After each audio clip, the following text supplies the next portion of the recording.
जय बोलिए देवाधिदेव 1008 श्री आदिनाथ भगवान की जय जय जय। देवाधिदेव 1008 श्री चंद्रप्रभ भगवान की। देवाधिदेव 1008 श्री वर्तमान शासन नायक वर्धमान महावीर स्वामी भगवान की। परम पूज्य प्रातः स्मरणीय संत श्रोमणी आचार्य भगवान श्री विद्यासागर जी महाराज की। परम पूज्य गुणायतन प्रणेता प्रखर वक्ता भावना योग प्रवर्तक गुरुवर श्री प्रमाण सागर जी महाराज की। शंका समाधान के आज के इस सत्र में आप सभी का हार्दिक हार्दिक अभिनंदन। इससे पूर्व कि हम आज के सत्र को प्रारंभ करें, पूज्य गुरुदेव के चरणों में करते हैं बारंबार प्रणाम, इस भाव से कि हम भी बन सके निष्काम। सभी लोग हाथ जोड़ें, मस्तक झुकाएं और मेरे साथ बोलें, हे गुरुदेव नमोस्तु नमोस्तु नमोस्तु। जहां आकर आपको होगा नया अनुभवन, मिट जाएंगे पंच परावर्तन, जहां आप कर पाएंगे अरहंतों का प्रत्यक्षवत दर्शन और आपके जीवन को मिलेगा नया दिशा दर्शन। समाज के गुणात्मक विकास का लक्ष्य लेके चलने वाले निर्मीयमान अमरकृति गुणायतन परम पूज्य आचार्य गुरुदेव के पावन आशीर्वाद से एवं पूज्य गुरुदेव की पावन प्रेरणा एवं मार्गदर्शन में शीघ्र ही निर्माण को प्राप्त होने जा रही है। आवश्यकता है आप सभी के सहयोग की। अतः मैं सभी को आह्वान देता हूं, सभी को आवाज देता हूं कि इस महत्वपूर्ण महत्वाकांक्षी कृति में अपना योगदान देकर इसके निर्माण को गति प्रदान करें और जन शासन की समुन्नति में अपना योगदान देकर अपने जीवन को सार्थक करें। हमें प्रसन्नता है कि प्रतिदिन हमारे आह्वान पर लोग गुणायतन से संबद्ध हो रहे हैं। आज भी कुछ लोग संबद्ध हुए हैं। मैं उनके नामों का उच्चारण करूंगा और यह भाव रखूंगा कि आप करतल ध्वनियों से उनका अनुमोदन अवश्य करेंगे। निर्माण निधि के रूप में गुणायतन से जो संबद्ध हुए हैं, श्री संजय जैन कागज वाले यश जैन फिरोजाबाद से करतल ध्वनियों से अभिवादन अवश्य करें।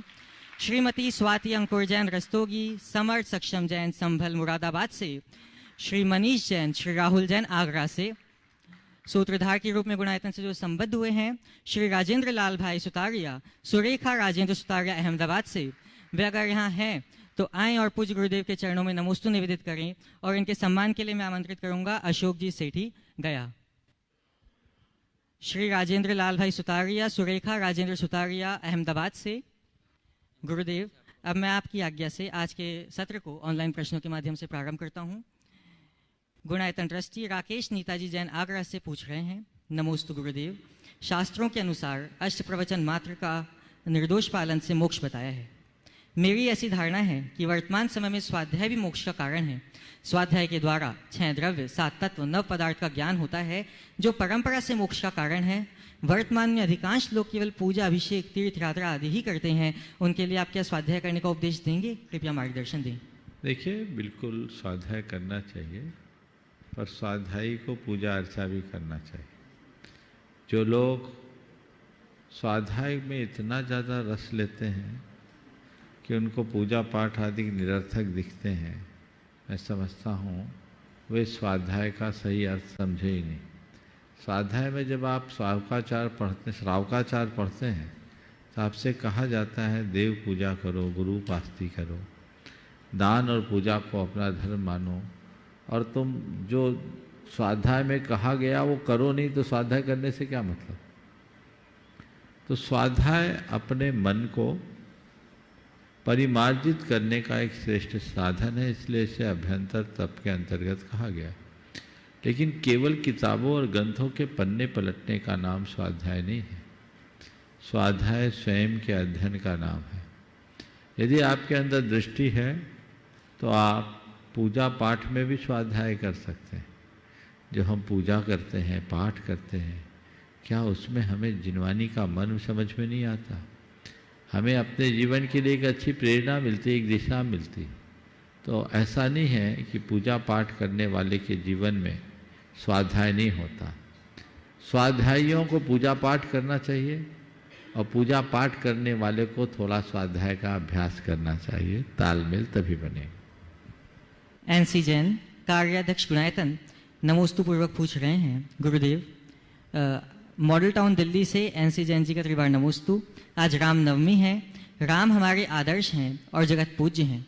किंतु उनके जीवन को देखें तो पता लगता है कि दशरथ की सब रानियां राम को अपने आंगन में देख मुस्कुराती हैं। फिर से बोलो। दशरथ की सब रानियां राम को अपने आंगन में देख मुस्कुराती हैं, उनसे लाड लड़ाती हैं, उन्हें पुचकारती हैं, उनसे खेलती हैं। किंतु किसको पता कि जब यह बालक अपने अधिकार की दहलीज पर पहुंचेगा तो उस पर वात्सल्य लुटाने वाली माँ को चुनौती बन जाएगी और बड़े होने पर उनकी छत ही छीन ली जाएगी। और यह करता कौन है जिसे जीवन भर राम ने माँ सिर्फ कहा ही नहीं पर माना भी है। मुनिश्री, मेरा प्रश्न यह है कि माँ की ममता के बारे में इस सृष्टि में कोई अंगुली नहीं उठा सकता, तो क्या मोह ममता पर इतना भारी पड़ गया कि माँ कैकेयी पर इतना बड़ा प्रश्न खड़ा किया गया? आज तक लोग कैकेयी को घृणा की दृष्टि से देखते हैं और माँ कौशल्या का बेटा तो हर कोई बन सकता है, पर माँ के कैकेयी का मान रखना उन्हें राम बनाता है। मुनिवर, अपना संबोधन दीजिए। देखिए, जब हम स्थूलतया इस पूरे प्रसंग को देखते हैं तो कैकेयी का चरित्र किसी को पसंद नहीं आता। उन्हें लगता है कि कैकेयी ने रामचंद्र जी के साथ बहुत बड़ी ज्यादती की, पुत्र व्यामोह में फंस कर, या मंथरा के द्वारा भड़काए जाने पर उन्होंने जो कृत्य किया वो कतई अच्छा नहीं। एक कहानी की तरह जब हम रामायण को पढ़ते हैं तो ऐसा ही प्रतीत होता है। पर मेरा मानना है कि रामचंद्र जी के जीवन में जो कैकेयी की भूमिका थी वो किसी की नहीं थी। सच्चे अर्थों में देखा जाए तो माँ कैकेयी ने ही राम को राम बनाया। कौशल्या ने रामचंद्र जी को जन्म दिया, पर कैकेयी ने रामचंद्र जी को राम बनाया। क्यों? अगर कथा के प्रसंग को हम देखते हैं तो रामचंद्र जी के वनगमन का प्रसंग न होता तो राम अयोध्या के राजा भर बन के रह जाते, जन जन के हृदय में उनका स्थान नहीं बन पाता। तो जन जन के हृदय पर राज्य देने का श्रेय किसको जाता है? ऐसे भी मैंने अनेक बार रामायण की आध्यात्मिक व्याख्याएं की है। आज अवकाश नहीं है कि मैं उस पर बहुत विस्तार से चर्चा करूं, क्योंकि फिर पूरा सत्र ही उसमें चला जाएगा। लेकिन रामायण के जितने भी पात्र हैं वो एक व्यक्ति नहीं, एक वृत्ति के भी द्योतक हैं। दशरथ जी की 4 रानियां थी। अब पूरा सुनाऊंगा तो एक नई रामायण चालू हो जाएगी। प्रतीक्षा कीजिए, कभी मौका आएगा तो फिर से बताऊंगा, है ना। इसलिए आगे बढ़ता हूँ। मैं इतना ही कहता हूँ कि मैं तो कैकेयी के प्रति अपनी विशेष सद्भावनाएं और समादर प्रकट करता हूँ कि उनने अच्छा किया। और देखो, मोह ममता से जीतने के लिए कठोरता जरूरी है। अगर कैकेयी ने वो कठोरता नहीं अपनाई होती तो रामचंद्र जी का वन गमन नहीं होता। ये हमारे अंदर की वृत्ति है। एक हमारे पालने वाली माँ है, समझ गए, और दूसरी हमें संभालने वाली माँ है। दोनों माँ है। हम अगर कौशल्या और कैकेयी को सामने रखकर चलते हैं तो बहुत संक्षेप में बताए देता हूँ। कौशल्या साधना की कुशल वृत्ति का नाम है, जिससे हमारी चर्या क्रिया पलती है।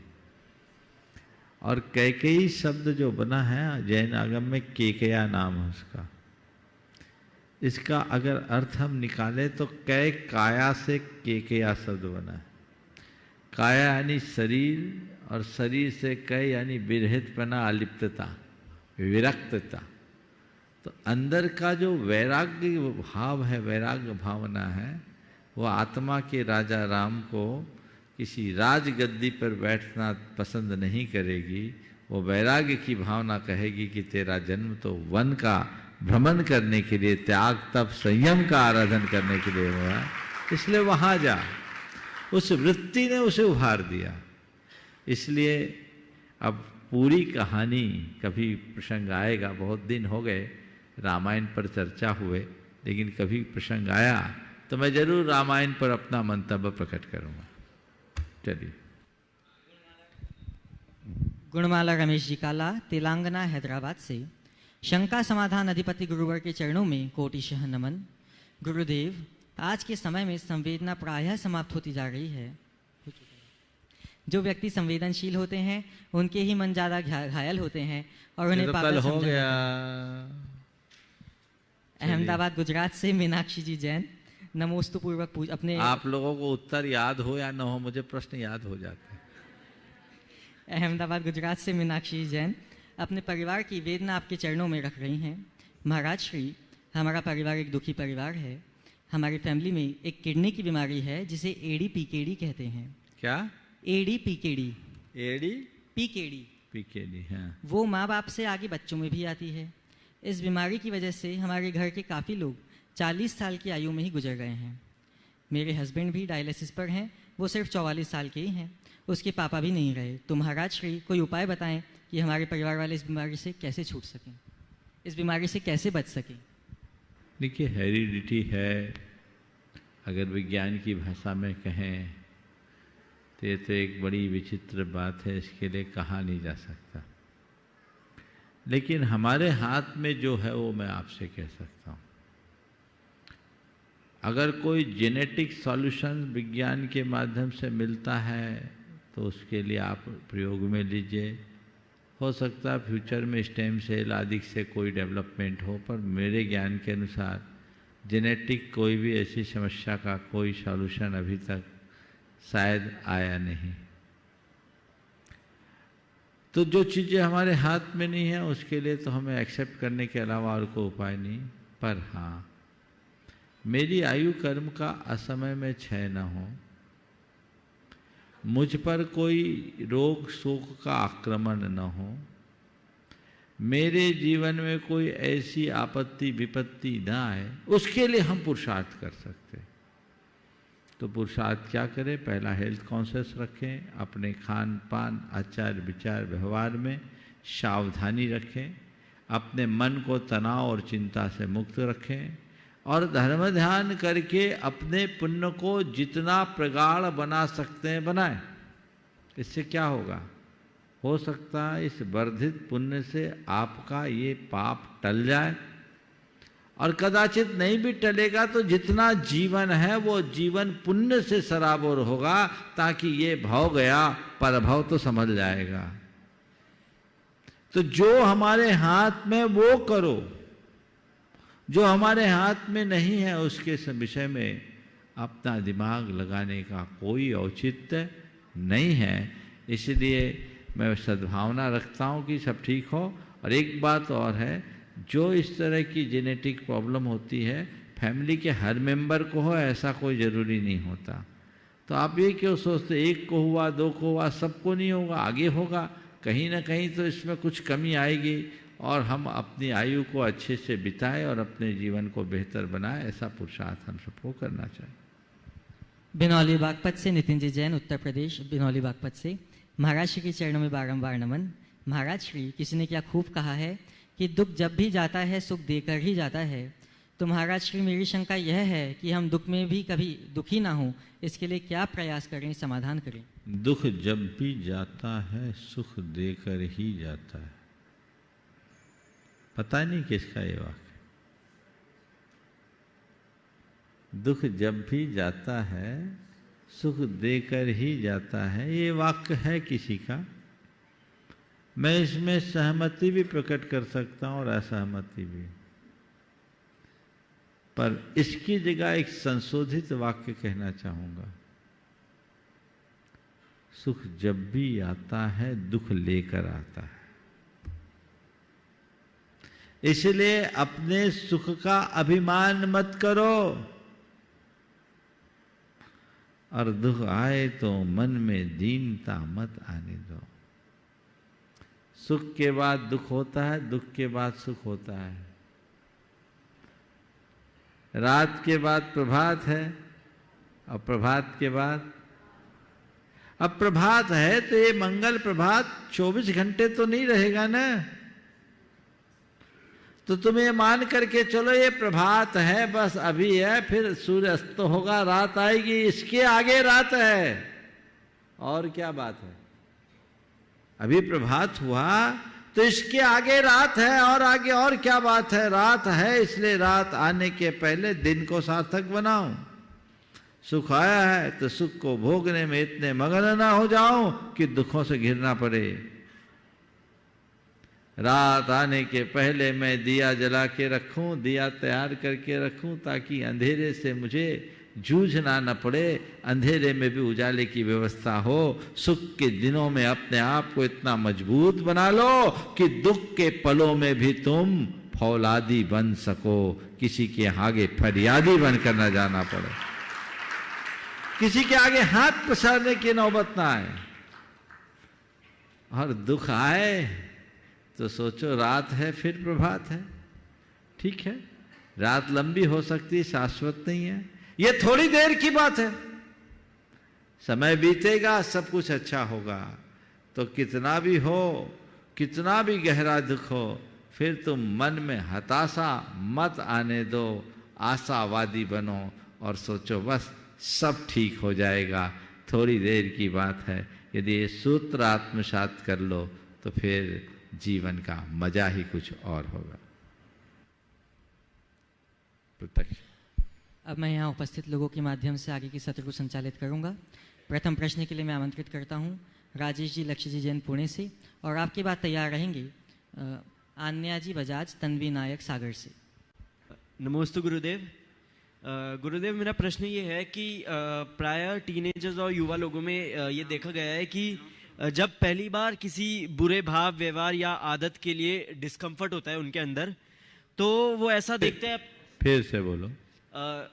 यूजुअली टीनेजर्स और युवा में ऐसा देखा गया है कि जब किसी बुरे भाव, व्यवहार या आदत के लिए उनके खुद के अंदर कुछ डिस्कम्फर्ट होता है, तो वो देखते हैं कि प्राय आसपास ज़्यादातर लोग उस डिस्कम्फर्ट के साथ जी रहे हैं और ऐसा लगता है कि वो नेचुरल है। तो इसकी अब उस हमारे डिस्कम्फर्ट की वजह से धीरे धीरे टेंशन, स्ट्रेस का रूप ले लेता है।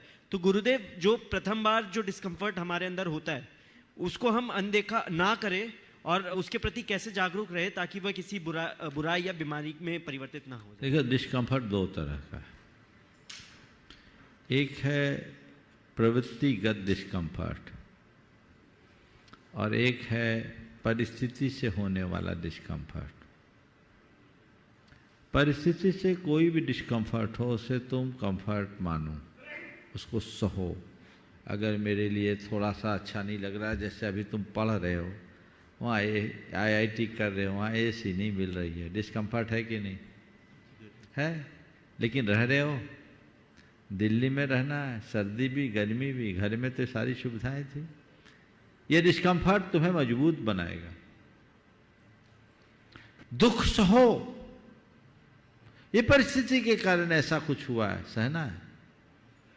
इसको मैं जितना टॉलरेट करूंगा उतना स्ट्रांग बनूंगा। समझ गए? एक तो ये डिस्कम्फर्ट है। कभी कंफर्ट जोन में ज़्यादा मत रहो। ज़्यादा आराम में जियोगे तो जिंदगी हराम होगी। समझ गए? इसलिए आराम नहीं, आराम है। क्या है? आराम यानी आराम, कंफर्ट नहीं। लेकिन कुछ चीजें जो प्रवृत्तियों में होती है, जैसे कोई पहली बार स्मोक करता है, पता नहीं तुम्हारा एक्सपीरियंस है कि नहीं, लेकिन मुझे उम्मीद है नहीं होगा। लेकिन जो फर्स्ट टाइम, नियम भी मुझसे ही लिया और मुझे भरोसा है, हालांकि आजकल की कहानी अलग है, पर तुम पर मुझे भरोसा है। पर जो पहली बार स्मोक करता है उसको अच्छा नहीं लगता, उसको खांसी आती है, घुटन होती है, तकलीफ होती है। लेकिन वो उसको इग्नोर करता है और वही उसे मजा लगने लगता है, तो प्रवृत्ति बन जाती है। वो डिस्कम्फर्ट को ही कंफर्ट, बल्कि डिस्कम्फर्ट में अपने आप को कंफर्ट महसूस करने लगता है। जब उसका एडिक्शन हो जाए तो उसके अभाव में डिस्कम्फर्ट होता है। ये जीवन का पतन कर देती है। प्रवृत्ति स्मूथ होनी चाहिए, एकदम साफ होनी चाहिए, अपनी मर्यादाओं के बाहर नहीं होना चाहिए। और वहां किसी भी प्रकार का कोई विजाती है ना, तो उसे एक्सेप्ट ही मत करो। जो हमारे शरीर के, हमारी बुद्धि के, हमारे मन के विपरीत हो, वो हमें एक्सेप्ट ही नहीं करना। हमारे धर्म के विरुद्ध है, उसे हमें स्वीकार ही नहीं करना। लेकिन आजकल उल्टा हो रहा है। बाहर तो थोड़ा भी डिस्कम्फर्ट हो, एकदम एक्सेप्ट नहीं है, एक्सेप्टेंस ही नहीं है, और भीतर तो चलेगा। ये बुरी बातें हैं, इनसे बचना चाहिए। उपस्थित होंगे आन्या बजाज, तन्वी नायक सागर से, और आपकी बात तैयार रहेंगी प्रियल जी जैन धनगांव। मुनिश्री के चरणों में बारंबार नमोस्तु नमोस्तु नमोस्तु। मुनिश्री, हमारा प्रश्न ये है कि हम जितना पढ़ते हैं हमें उसका उतना फल नहीं मिलता, तो हमारे साथ ऐसा क्यों होता है? जितना पढ़ते हैं उतना फल नहीं मिलता है, कुछ तो फल मिलता है ना। हाँ। मिलता है। तो अब एक बात देख लो कि मेरे भाग्य में ऐसा लिखा है कि मुझे फल पाने के लिए ज़्यादा पढ़ना है। समझ गए? ज़्यादा पढ़ोगे तो वांछित फल मिलेगा। नमोस्तु महाराज जी। प्रियल जी जैन धनगांव से अपना प्रश्न रखेंगे। अगला। और आपके बाद तैयार रहेंगे रुचि जी जैन आगरा से। नमोस्तु महाराज जी।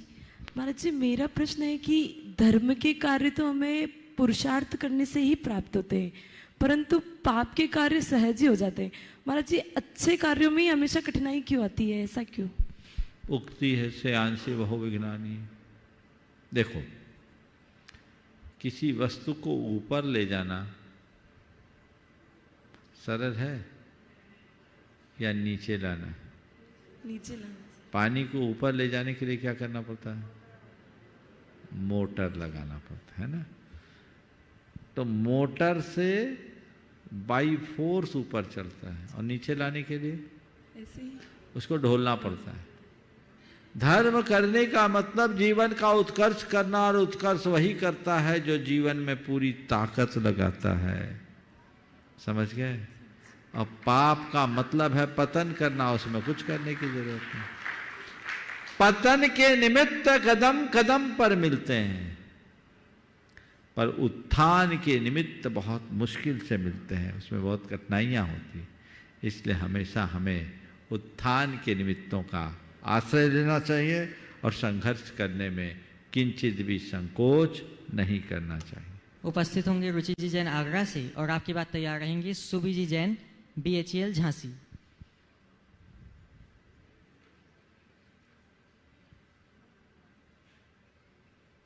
नमोस्तु आचार्य श्री। मेरा प्रश्न यह है कि आचार्य श्री नहीं, महाराज श्री। महाराज श्री, लाइफ में इतनी परेशानियां होने के बाद भी हम अपने मन में शांति और पेशेंस कैसे बनाए रखें? परेशानियां होने के बाद भी अपने मन में शांति और पेशेंस बनाए रखने के 4 सूत्र देता हूं। पहला तो पॉजिटिव सोचो। दूसरी बात ये सोचो कि ये सब टेम्परेरी है, थोड़ी देर की बात है। तीसरी बात, आशावादी बनो कि अभी अंधेरा है फिर उजाला होगा, धीरे धीरे चीज़ें बदलेगी। और चौथी बात, अपनी परेशानियों को दूसरों की परेशानी से मिलाकर देखो, पाओगे उनकी तुलना में मेरी परेशानी कम है, तो मन में धैर्य बना रहे। सुबी जी जैन झांसी से अपना प्रश्न रखेंगे, और आपकी बात तैयार रहेंगी व्रति श्राविका श्रीमती चंद्रकला जी पाटनी रांची से। महाराज श्री के चरणों में बारंबार नमोस्तु। महाराज श्री, मेरा प्रश्न यह है कि हम किसी भी कार्य क्षेत्र में हमारी क्षमता को कैसे विकसित कर सकते हैं अथवा बढ़ा सकते हैं। जैसे हमारे साथ कुछ स्टूडेंट्स हैं, डॉक्टर्स हैं, प्रोफेसर्स हैं हमारी फैमिली में, तो सभी हाउसवाइफ्स हैं, कुछ धार्मिक क्षेत्र में भी सभी हैं। तो हम किसी भी कार्य क्षेत्र में हमारी क्षमता को अधिक कैसे कर सकते हैं? क्षमता को कि क्षमता को महाराज जी, कैपेबिलिटी ना। नमोस्तु महाराज जी। मैं तो बोलता हूँ, अपनी क्षमता को विकसित करना चाहते हो तो कुछ दिन के लिए भावना योग करो। आप पाएंगे कि भावना योग करने से न केवल कैपेबिलिटी बढ़ी है, अपितु परफॉर्मेंस भी अच्छा हुआ है। करके देखिए, ये सब चीज़ें प्रैक्टिस से ठीक होती, केवल बातें करने से नहीं होती। तो हम अपना प्रैक्टिस अच्छा रखें, सोच बड़ी रखें, तो काम अच्छा होगा। अभ्यास चाहिए। श्रीमती चंद्रकला जी पाटनी अपना प्रश्न प्रस्तुत करेंगी और आपकी बात तैयार रहेंगी शकुन दीदी सागर से। मेरी तरफ से जगत के सब जीवों की तरफ से नमोस्तु महाराज श्री। महाराज श्री, रावण के साथ भाई नहीं होता है, वो युद्ध में हार जाता है, और राम जी के साथ भाई होता है, वो युद्ध में जीत जाते हैं। तो भी दुनिया इस बात को समझ नहीं पाती कि भाई भाई के दुश्मन क्यों बन जाते हैं। बहुत अच्छा सवाल है। रावण के साथ भाई नहीं था, रावण हार गया। भाई था भी तो दुर्योधन, कुंभकर्ण था, वो हरा दिया। रामचंद्र जी के साथ उनके भाई थे, वो जीत गए। लेकिन इसके बाद भी लोग भाई भाई के बीच लड़ाई क्यों करते हैं? मुझे ऐसा लगता है कि आज के समय में हम भले राम की बात करते हैं, पर सब दुर्योधन के आदर्श को अपनाते हैं। समझ गए? रावण और दुर्योधन के रास्ते पर चल रहे हैं। दुर्योधनी वृत्ति है। मैत्री शरण गुप्त की ये पंक्तियां मुझे बहुत सार्थक दिख रही है। जब देखिए विपरीत पथ ही हाय हमने ले लिया, श्री राम के होते हुए आदर्श रावण को किया। जब देखिए विपरीत पथ ही हाय हमने ले लिया, श्री राम के होते हुए आदर्श रावण को किया। हम हैं दुर्योधन के अनुज, तजकर युधिष्ठिर को अहो, सोचे भला तो फिर हमारा पतन दिन दिन क्यों न हो। तो ये दुर्योधनी वृत्ति हमें लड़वाती है। बातें लोग रामायण की करते हैं, पर रास्ता सब महाभारत का अपनाते हैं। महाभारत में लड़ाई है और रामायण में भाई है। तय कीजिए आपको क्या चाहिए। शकुन दीदी सागर से अपना प्रश्न प्रस्तुत करेंगी और आपकी बात तैयार रहेंगे सुनील जी रेखा जी जैन CFO गुणायतन। नमोस्तु गुरुदेव। महाराज जी, पिता की नसीहत किसी को अच्छी नहीं लगती और वसीयत सबको अच्छी लगती है। ऐसा नसीहत अच्छी नहीं लगती, वसीयत सबको अच्छी लगती। यही तो मुश्किल है। मैं कहूँ अगर पिता ने प्रारंभ से अच्छी नसीहत दे रखी हो ना, तो वसीयत की ज़रूरत ही नहीं। मुश्किल ये है कि नसीहत में ही वसीयत भर देते हैं। प्रायः लोग शुरुआत से ही अर्थ को प्रधानता देते हैं। वर्तमान के सारे सामाजिक मूल्य अर्थ प्रधान हो गए। एक छोटे से बच्चे को भी लोग पैसे और संपत्ति के प्रति इतना ज़्यादा जागरूक कर देते हैं कि उसके आगे संबंध गौण हो जाते हैं। जो माँ बाप अपनी संतान को संपत्ति से ऊपर संबंध का महत्व सिखाते हैं, उनके बच्चे वसीयत की तरफ नहीं, नसीहत की तरफ देखते हैं। और जिनकी दृष्टि में केवल संपत्ति ही मुख्य होती है, संबंध गौण हो जाते हैं, उनके बच्चों के लिए नसीहत से कोई सरोकार नहीं, उनकी दृष्टि केवल वसीयत की तरफ होती है।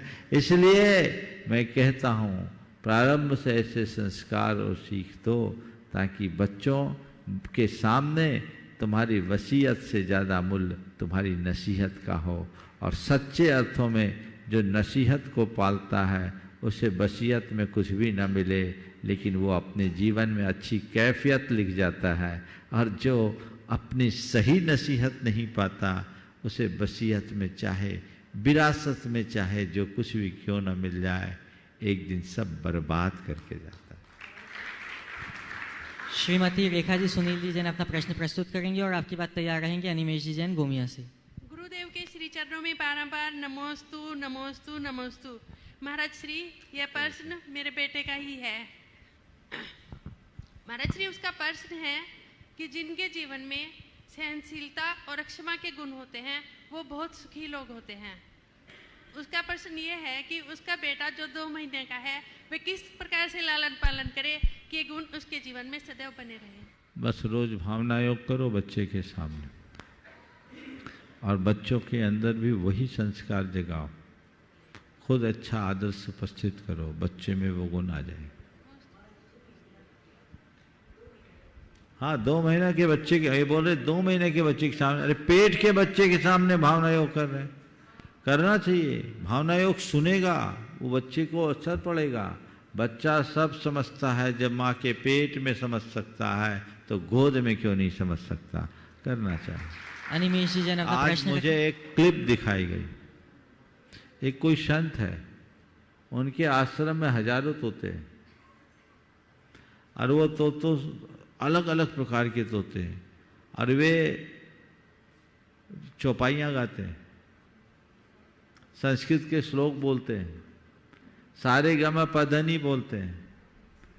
उसके विषय में बताया, वो क्लिप थी, शायद आज तक में कभी आई हुई थी वो क्लिप थी। तो उसमें बताया कि इनके सामने आप जो व्यवहार करो ये सीख सकते हैं। तो जब एक तोता सीख सकता है तो तुम्हारा पोता क्यों नहीं सीख सकता। पहले दादी की गोद रहती थी, अब घर में दादी ही नहीं है, और हैं तो किटी पार्टी में व्यस्त है। ये समस्याएं आ गई। इसलिए आज की पीढ़ी का जैसा भावनात्मक विकास होना चाहिए वो नहीं दिखता। वो विकास करे जिससे वे बेहतर भविष्य को गढ़ सके। अनिमेश जी जैन अपना प्रश्न रखेंगे और आपकी बात तैयार रहेंगे। डॉक्टर अभिषेक जैन, सागर, मध्य प्रदेश। नमोस्तु महाराज श्री। मेरा प्रश्न यह है कि जैसे शबरी के घर राम भगवान खुद चल करके आए थे, इस कलयुग में हम क्या करें कि भगवान स्वयं अपने दर्शन हमको दे। बस सबरी का मतलब क्या मालूम? सब्र रखो। क्या रखो? जिसके घर में घट में सब्र है उसके ही घर में भगवान आ सकते हैं। इसलिए जब तक कुछ न मिले मन में सब्र रखने का अभ्यास करो। समझिए। नमोस्तु गुरु। डॉक्टर अभिषेक जैन, सागर, मध्य प्रदेश से। और आपकी बात तैयार रहेंगे राजीव जी जैन, विदिशा से। नमोस्तु भगवान। नमोस्तु महाराज श्री। मैं पेशे से डॉक्टर हूँ। एक अच्छा डॉक्टर बनने के बाद ऐसा लगता है व्यस्तता और समय अभाव जो है वो बढ़ता जाता है। ऐसे में स्वाध्याय, मंदिर, पूजा पाठ और भी कई ऐसे कार्य हैं जो ऐसा लगता है कि पीछे छूटते जा रहे हैं। कैसे समन्वय बैठाया जाए, कैसे एडजस्ट किया जाए, कुछ मार्गदर्शन। देखिए, हर व्यक्ति का धर्म करने का तरीका अलग अलग होता है, एक सा नहीं होता। व्यक्ति के कार्य क्षेत्र के अनुरूप धर्म होना चाहिए। आपसे अगर कोई कहे कि रोज़ तुम पूजा करो, पाठ करो, स्वाध्याय करो, तो निश्चित ये व्यवहारिक नहीं है। इसमें बहुत सारी दिक्कतें हैं। लेकिन मैं आपसे कहता हूँ कि आप पूजा पाठ स्वाध्याय करने वालों से ज़्यादा अच्छा धर्म कर सकते हो। बता दूं रास्ता? जी। पहला, अपने एथिक्स पर दृढ़ रहो। दूसरा, अपने पेशेंट्स को अहिंसा और शाकाहार के लिए प्रोत्साहित करो। तीसरा, गरीब लोगों के प्रति अपने हृदय में करुणा का भाव रखो। उसे पेशेंट न देखो, उसे एक पीड़ित प्राणी की तरह देखो। और चौथा, हर पेशेंट को देखने के समय मन ही मन नमोकार जपो। 10 घंटे डिस्पेंसरी में बैठोगे तो 10 घंटे में 3 घंटे तो नमोकार का जाप हो जाएगा। धन्यवाद। बोलो, धर्म होगा कि नहीं होगा? हाँ, लेकिन एक महत्वपूर्ण बात, एक संकल्प लो, अधर्म नहीं करूंगा। तुम कितना भी धर्म करो, पर अगर अधर्म करते हो तो सब पर पानी फिरेगा। तो पहले एक लाइन खींच लो कि इस बाउंड्री लाइन को तो मैं क्रॉस करूंगा ही नहीं। उस बाउंड्री लाइन के भीतर मुझे धर्म करना है, तो मेरे लिए धर्म करने का तरीका अलग है। हर प्राणी के अलग अलग इस तरीके से धर्म करने का रास्ता है। धर्म का कोई एक बनाया स्वरूप नहीं है। ये हम लोगों ने बना के धर्म की व्यवस्था को जटिल बना दिया। अरे कुत्ता बिल्ली भी धर्म करता है, नारकी भी धर्म कर सकता है, तो फिर तुम तो एक डॉक्टर हो, क्यों नहीं कर सकते? एक बात और ध्यान रखना, प्रोफेशन रिलेटेड धर्म को हमें पहले अपनाना है। समझ गए? तो उसको दिमाग में रखो और अपने आप को मोटिवेट बनाए रखने के लिए जब मौका मिले एक आध प्रवचन सुन लो। जी, वो तो सुनता हूँ। तो उससे मोटिवेशन मिलता है, रास्ता एकदम मन रिचार्ज होगा। बस इतनी समझ होनी चाहिए मुझे क्या करना, जब तक मैं इस प्रोफेशन में हूँ ठीक है, जब मेरी जिम्मेदारी पूरी होगी तब फिर मैं अपनी आत्मा का धर्म पालूंगा, सब मोह माया छोड़ूंगा। ठीक है ना? नमस्ते गुरु, नमस्ते। राजीव जी जैन विदिशा से अपना प्रश्न रखेंगे और आपकी बात तैयार रहेंगी पल्लवी जी जैन शिवपुरी से। नमोस्तु महाराज जी, नमोस्तु नमोस्तु नमोस्तु। सूर्य में अकृत्रिम जिनालय है, फिर हम उनको अर्घ चढ़ाने में क्या कोई दोष है? दिखते हैं तो चढ़ा दो। नहीं, तुम्हारे अंदर परमात्मा है कि नहीं है? बोलो जी। पूजा करना शुरू कर दूं? बोलो। राजीव दिखे तो पूजा नहीं करना, परमात्मा दिखे तो कर लेना। समझ में आ गई बात? बढ़ो आगे। पल्लवी जी जैन शिवपुरी से नहीं है, अगला नाम। उपस्थित होंगे सुनीता जी जैन सागर से और आपके बाद तैयार रहेंगे सपना जी बजाज टीकमगढ़ से। बोलो क्या नाम बोला? नमोस्तु नमोस्तु नमोस्तु महाराज। नाम बोलो अपना। मेरा नाम सुनीता, मैं सागर से आई हूँ और ये मेरी माँ 90 साल की हैं। इनकी खुद की भावना थी यात्रा करने की और सारे परिवार को हम एक साथ लेके ये हम लोगों के लिए शिखर जी की वंदना कराने के लिए लाई हैं। हाँ। आप इन्हें आशीर्वाद दें हम सभी परिवार को। मैम साहब की माँ है। हाँ बोलो। चलो। हाँ महाराज जी मेरा प्रश्न है। मैम साहब को दिखा देता हूँ, मैम साहब बड़ी स्पेशल है, खड़े हो जाओ। मेरा सारा परिवार बैठा हुआ है, सब लोग। नहीं ये मैम साहब है। महाराज जी सबको आशीर्वाद दीजिए। मैंने मैम साहब कहा ना, अकेले मैम साहब खड़े हो ना, बाकी बैठ जाओ। ये मैम साहब है, देखो दिखा दो भैया। ये बहुत पुराने जुड़े हुए हैं, इनका नाम है सुनील मेम साहब, क्योंकि इनकी प्रतिष्ठान का नाम मेम साहब है। बैठ जाइए, नहीं तो आप कंफ्यूज ना हो जाओ, इसलिए मैंने स्पष्ट किया। बोलिए।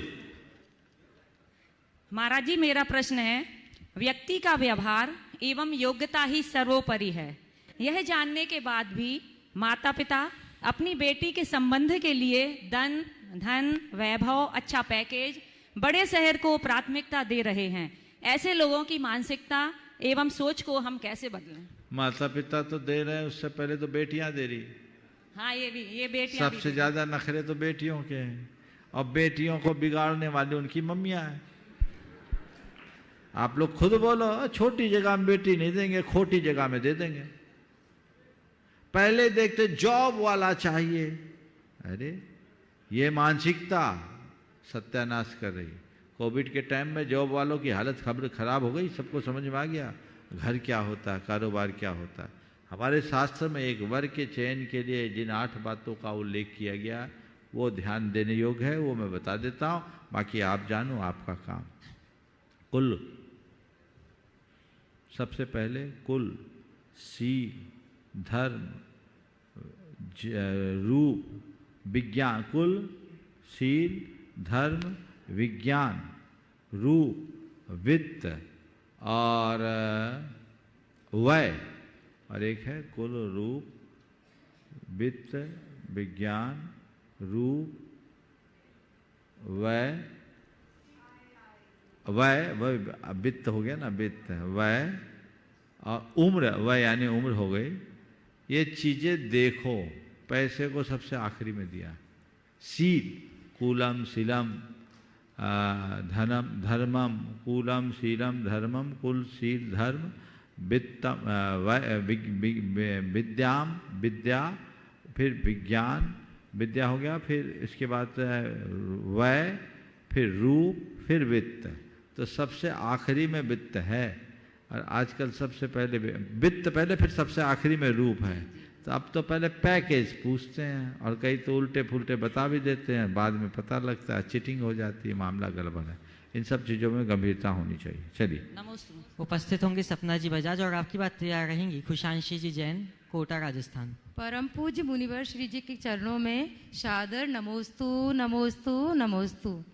महाराज श्री जी, हम लोग सागर से आए हैं और हमारी मम्मी जी की भी इच्छा थी कि वो अपनी दोनों बेटियों और दोनों दामादों के साथ शिखर जी की यात्रा करें, तो हम लोग साथ में आए हैं।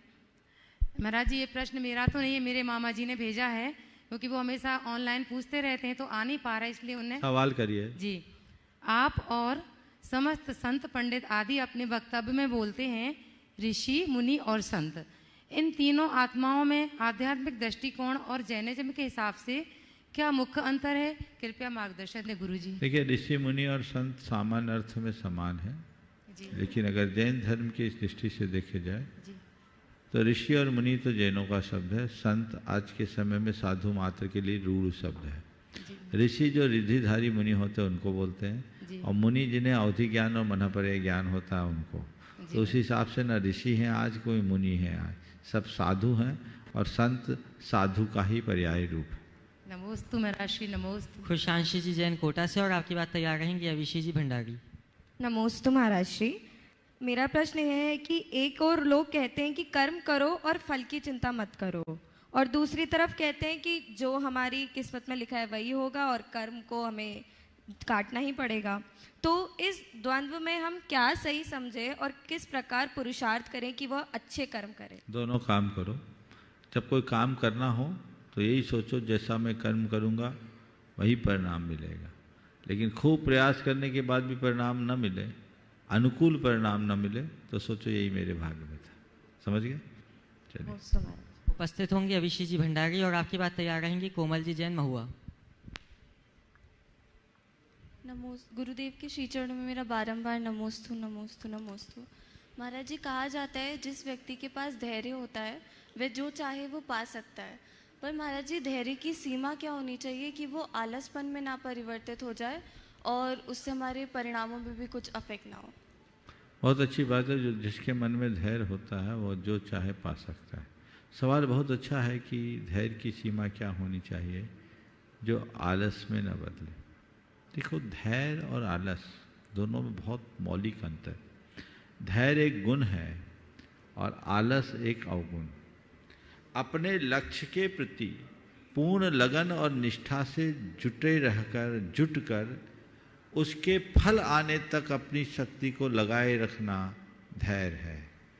और अपने लक्ष्य को भूलकर उसके प्रति लापरवाह और बेभान होकर बैठ जाना आलस है। समझ गए? धैर्य मनुष्य को सोने नहीं देता, धैर्य उद्यमी बनाता है, और आलस अनुद्यमी बनाता है। इसलिए धैर्य को समझो। अगर कहा जाता है धैर्य रखो, इसका मतलब ये थोड़ी कि हाथ पर हाथ धरे बैठे रहो। चौकन्ने बने रहो, अपने लक्ष्य की तरफ नजर रखो, विश्वास रखो ये आएगा, और जब तक परिणाम नहीं आएगा मुझे सोना नहीं है। अब अधैर्य का मतलब क्या? अरे हो रहा है कि नहीं, हो रहा है कि नहीं, हो रहा है कि नहीं। देखो, उदाहरण देता हूं। धैर्य और आलस में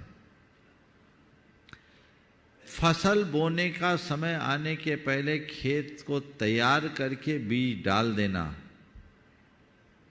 और निष्फिक्र होकर बैठना कि अब मेरी फसल आएगी, ये धैर्य है।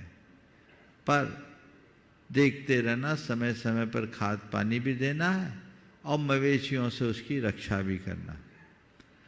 जो बीज बोने के बाद खाद पानी दे रहा है, मवेशियों से रक्षा कर रहा है, वो धैर्य कर रहा है, धैर्य रख रहा है। उसको पता आज बोया हूं और मेरी फसल आएगी 4 महीने बाद, और इतनी बड़ी फसल आएगी कि साल भर का गुजारा मेरा चल जाएगा। वो निश्चिंत है। आज बोया आज ही नहीं, दूसरे अधीर आज बीज बोया, अरे अंकुर हुआ कि नहीं हुआ, दूसरे दिन मिट्टी खोद के देखने लगे, तीसरे दिन मिट्टी खोदे पता लगा चौथे दिन बीज ही भी नष्ट हो गया। तो अधीरता में काम बिगड़ता है। आलसी, ठीक है बोऊंगा आज नहीं कल बोऊंगा, अभी तो टाइम है, कल नहीं परसों बोऊंगा, अभी तो पानी गिरा है, खेत तैयार करना, फिर कर लूंगा कर लूंगा कर लूंगा कर लूंगा, और करते करते समय बीत गया। अब बोएगा भी तो क्या पाएगा। आलसी अवसर टालता है और धैर्यवान व्यक्ति अवसर का पूर्ण प्रयोग करता है। समझ गए? ये दोनों में अंतर। कोमल जी जैन महुआ से अपना प्रश्न रखेंगे, और आपकी बात तैयार रहेंगे हितांश जी जैन ग्वालियर वाले। हेलो, नमोस्तु गुरुदेव, नमोस्तु गुरुदेव। वागड़ से गुरुदेव आपको नमोस्तु नमोस्तु नमोस्तु।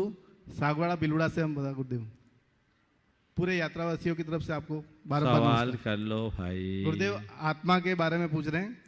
आत्मा का गुरुदेव ये देह त्याग होने के बाद में परिवार में कितने दिन तक रहता है और वास्तव में वो आत्मा रहती है कि नहीं रहती है, ये शंका है गुरुदेव। देह त्याग करने के बाद आत्मा उस घर में नहीं रहती, क्योंकि उसको पता है इस घर में तो मेरे लिए जगह ही नहीं है। उसके चले जाने के बाद भी लोग घर धोते हैं समझिए, आत्मा वहाँ नहीं रहती, वो तो अपने अगले जन्म स्थान में चले जाते। समझिए, चलिए। क्या नाम? महाराज जी के चरणों में अपना प्रश्न रखेंगे। नाम बोलो। हितांश जैन। और आपके बाद तैयार रहेंगे राजेंद्र प्रसाद जी जैन, भरतपुर। महाराज जी के चरणों में 3 बार नमोस्तु। महाराज जी, मेरा यह प्रश्न है कि मेरे पापा जो कि बिल्कुल भी धर्म ध्यान में नहीं है, लेकिन मेरे मम्मा और नाना जी हमेशा आपके पास या फिर किसी और संत साधु के पास जाते रहते हैं, तो मैं ऐसा क्या करूं कि मेरे पापा भी प्रेरित हों और वो भी धर्म ध्यान में आने चालू कर दें? यहाँ आए हैं अभी? नहीं आए हैं। कोई बात नहीं, उनसे बोलना बंद कर दो, समय उनको भी खींच के ले आएगा। और उनके लिए पॉजिटिव सोचो। तुम्हारी माँ को और तुम्हें तो नहीं रोकते, नहीं रोकते ना। बस कभी मौका मिले, पापा कहीं घूमने फिरने जाने के लिए कहे तो कहो पापा हम लोग चलेंगे, पर एक बार आप हमारे साथ भी चलो। समझ गए? अपने आप आएंगे। नमोस्तु। जब हम एक ही समस्या को लेकर डॉक्टर के पास, ज्योतिषी के पास, बहुत विज्ञ मंत्रवादी और गुरु के पास लेकर जाते हैं, तो सभी अपने अपने विषय के कारण समस्या होना बताते हैं और निदान भी अपने अपने अनुसार बताते हैं। इनमें से हम किसे सही माने? नमस्ते। 10 जगह जाने वाला बीमारी बना रहता है। 10 जगह जाना बंद करो, एक डॉक्टर से एक पद्धति से इलाज करो। चलो पहले बच्चे को दो। नाम बोलो बेटा। राजेंद्र।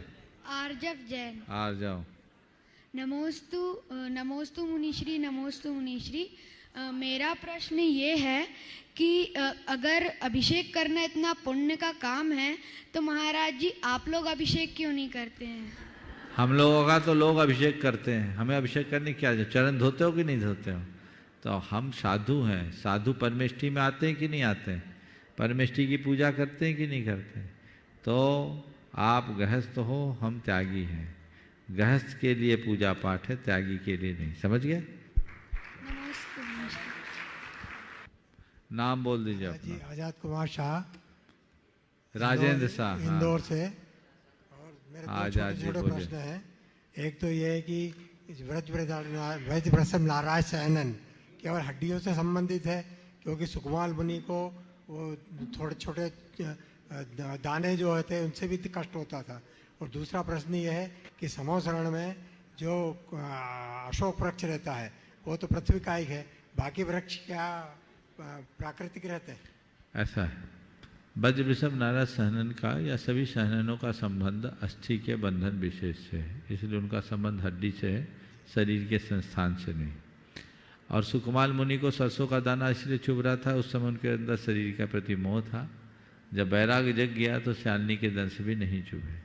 समोसरण में अशोक वृक्ष पार्थिव है, अन्य जितने जो रचनाओं वाले वृक्ष हैं वो पार्थिव है, बाकी सब दिव्य है। ऐसा समझना चाहिए।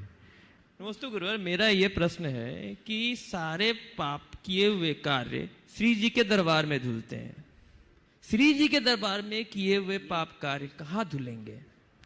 कहीं नहीं धुलेगा, उसके लिए कहीं ठिकाना नहीं। हाँ बोल दो। हाँ सुनील, दो भाई।